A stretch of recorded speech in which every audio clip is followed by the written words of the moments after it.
Buenas tardes, bienvenidos y bienvenidas a este streaming colaborativo. Soy la maestra Verónica Nájera Martínez, investigadora en tecnologías de la educación.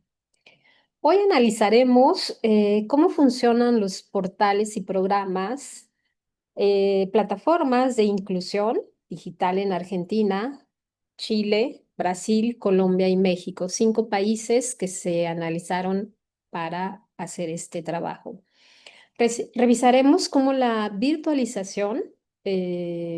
funcionó la virtualización durante la pandemia, la emergencia COVID, derivada del COVID-19 en el sistema educativo.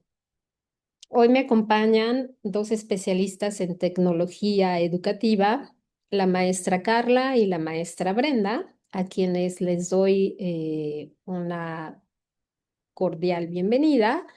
Y bueno, vamos a empezar directamente. Vamos a comenzar con un recorrido breve sobre cómo implementaron las tecnologías, los programas y plataformas de inclusión digital en estos 5 países. Entonces, para empezar, voy a hablar sobre qué hizo Argentina en este periodo de emergencia sanitaria. Argentina contó o cuenta con el portal Educar y programas como Aprender Conectados y Seguimos Educando. Estos se enfocan en 3 ejes: en contenidos digitales, distribución de dispositivos y capacitación docente.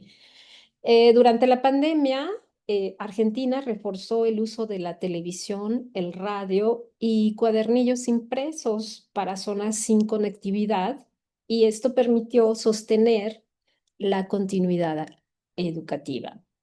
¿Qué hizo Brasil, Carla?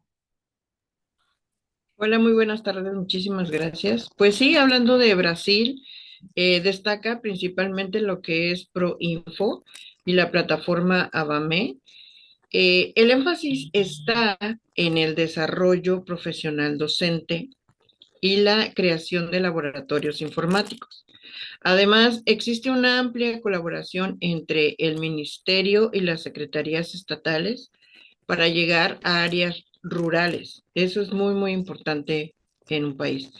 En la pandemia, pues ellos, a raíz de esto, crecieron las plataformas estatales y la televisión educativa, básicamente. Brenda, ¿qué fue lo que pasó en Chile? Buenas tardes, compañeras. Un gusto escucharlas nuevamente. Y bueno, hablando sobre esta emergencia educativa, hablando sobre Chile, pues este país sobresale con Aprende en línea y en el Centro de Innovación de el muy sonado Mineduc, ¿no? Ofrecen una gran biblioteca digital gratuita y recursos organizados que están claramente por nivel. También, pues, tienen programas de conectividad escolar en alianza con empresas que pues esto va muy entrelazado, ¿no? Con el sistema educativo y es de gran apoyo. Durante la emergencia, reforzaron las guías descargables y las clases sincrónicas vía videoconferencia, así como nosotros lo estamos haciendo, ¿no? Mm. Pero también es importante mencionar cómo lo han hecho en Colombia. Maestra Carla. Claro, en Colombia, los grandes referentes de este país son las computadoras para educar y el Colombia Aprende. Entregan dispositivos, capacitación y acompañamiento pedagógico, sobre todo en zonas que son más vulnerables. Además, usan radios comunitarias y la televisión educativa. Esto lo fortalecieron durante la pandemia, y se fortaleció también el portal Aprender Digital como un espacio de acceso abierto. Eso en Colombia. Ahora en nuestro país nos gustaría escuchar a la maestra.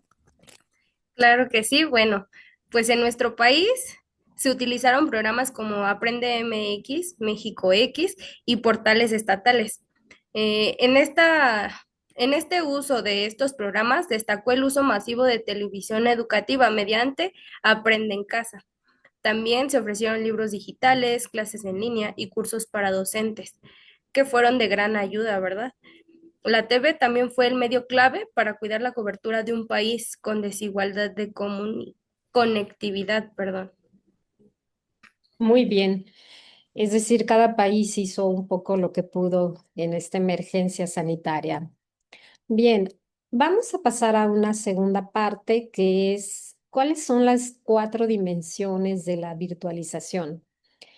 Para empezar, hablaré de la dimensión tecnológica. Esta se refiere a los dispositivos, la conectividad, las plataformas y accesibilidad. Esto quiere decir que no solo significa tener computadoras, sino también tiene que ver o se relaciona con el acceso equitativo y soporte técnico que tengamos para impartir las clases. ¿Qué pasa con la dimensión pedagógica, maestra Carla? Pues sí, la segunda dimensión que vamos a ver ahorita es la pedagógica precisamente, y aquí hablamos de cómo cambia la enseñanza cuando usamos tecnología. ¿Qué son las estrategias que vamos a utilizar o qué usamos? eh, cómo vamos a retroalimentar, cómo vamos a evaluar y qué competencias digitales tenemos que desarrollar. En resumen, diríamos que es cómo enseñamos en un mundo híbrido. Para la siguiente dimensión, maestra Brenda, ¿nos podría orientar un poco sobre eso? Sí, claro. La siguiente dimensión sería la organizacional, que esta básicamente pues se refiere a cómo las instituciones se están reorganizando en cuanto a la gestión escolar, en cuanto a calendarios, en cuanto a comunicación, soporte técnico, como ya lo mencionaba la maestra Verónica, y además liderazgo directivo, que esto es muy importante. Sí, sin duda. Bien, por último tenemos la dimensión sociocomunitaria, que fue muy importante durante la pandemia.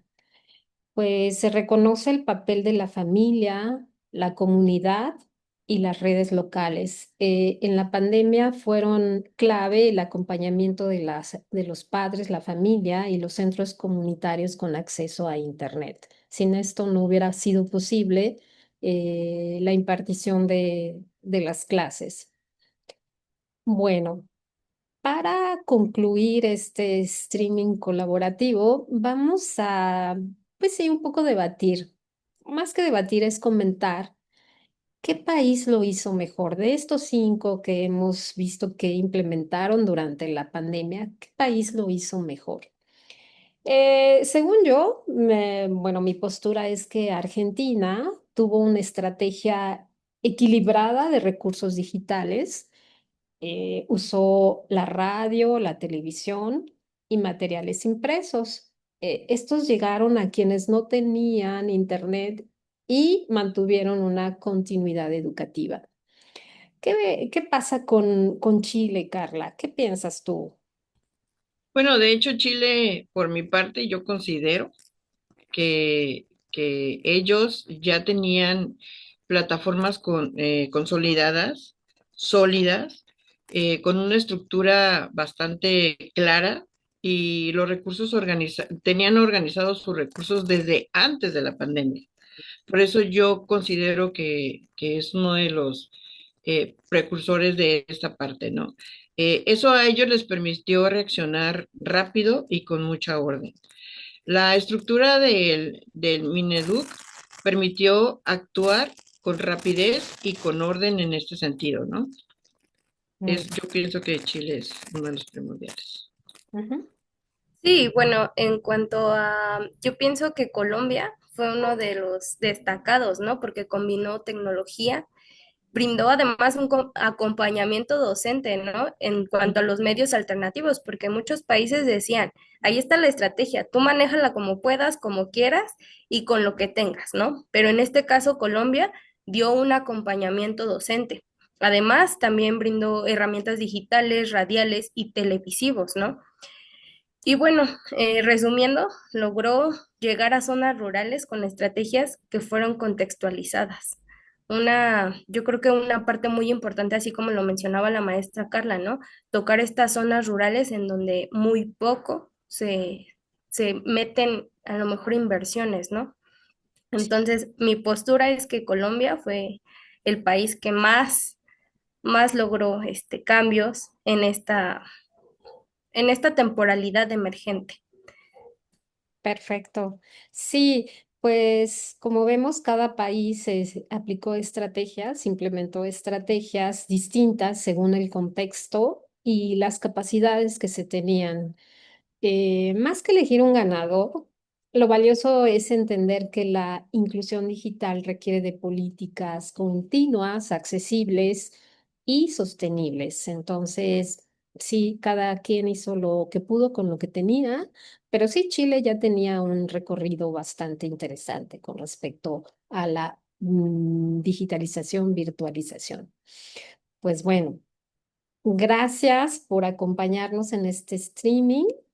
Nos vemos en la próxima transmisión. Gracias, maestra Carla. Gracias, maestra Brenda. Vamos a concluir aquí y bueno, espero que sea muy útil este tema tratado aquí. Hasta pronto.